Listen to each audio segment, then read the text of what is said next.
Actually, sobrang open po kami sa mga comments. Kami po nila direct na mga writers. Binabasa po namin yan. And in-incorporate po namin sa story namin kung paano po mapapaganda.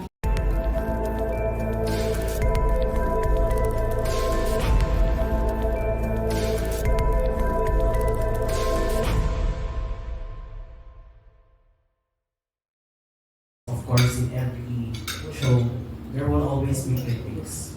And I'm pretty sure you're all aware na, of course, of the bashing, the comments you receive from some of your viewers. How do you handle it? And what is your response to these kind of criticisms?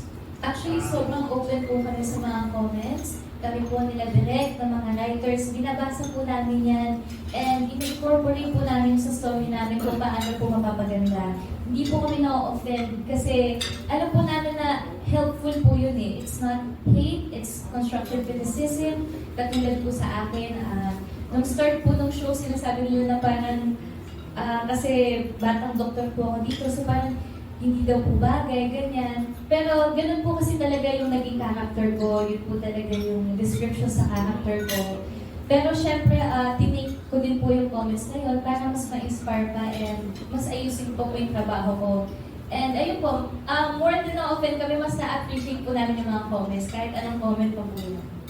Being the star of this new generation, may mga pressures ka ba? Or meron namang pressure, pero may mga pressure ka ba na na-feel when you take up roles for a series or show?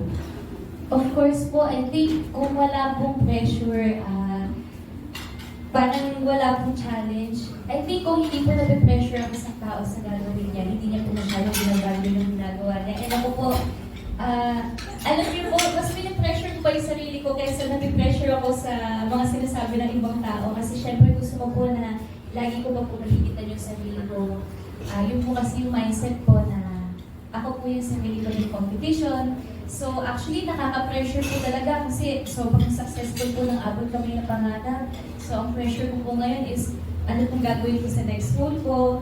Pero minsan po iniiwasan ko yun kasi gusto ko din po ma-enjoy yung mga roles ko. Gusto ko pong ma-enjoy yung moment ko kumbaga. And I think, ako din po kasi sobrang lakas ko po magdasal. So, kung ano man po ibigay sa akin ni God, kung ano po mangyayari sa career ko, siya lang po ang bahala. Basta po gagawin ko lang po yung best ko all the time. Kailan talaga maabot ng kamay yung pangarap ni Jillian? Alam niyo po, yun din po yung tinatanong ko kasi parang 2 taon na po kami. Hindi ko po alam kung ano po ba yung pangarap ni Adeline na abutin niya. Siguro po kasi more than yung pagiging doktor, ang pangarap po kasi talaga ni Adeline is makumpleto po yung pamilya niya. Eh kaso nga po si Ma'am Moira, lagi na lang po ni eksena, tapos may Doc Carlos po. Eh, nakaka-stress. So, abangan na lang po natin yan kung ano po ba mangyayari sa ending. Kasi po, kung napapanood niyo sa mga latest episodes, si Nanay Lynette, umaamin po siya na gusto niya pa rin si Doc RJ. So, ito na ba yung happy ending ni Adeline na mabuo yung pamilya niya. So, abangan niyo po yan. Okay, thank you. Kailan ba ito matatapos?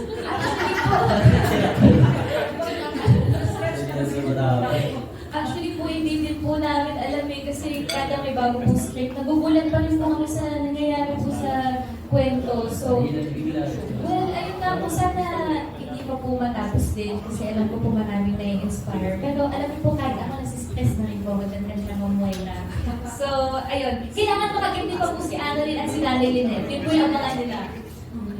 Ano yung message nyo sa lahat ng mga viewers na laging sinubaybayan yung show nyo? Sumasabay din sa stress na nakukuha ni Jillian. Ako na muna kasi ang ganda ng sagot ay same things for us.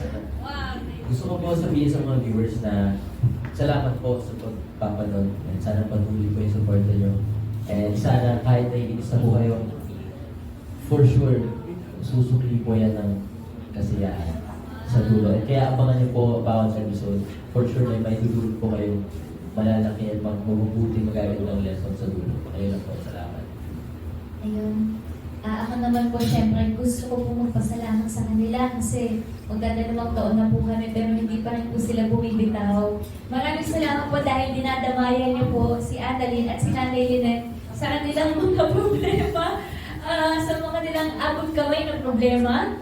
And well, ayun po, sobrang grateful po ako. Thank you Lord po sa inyong lahat.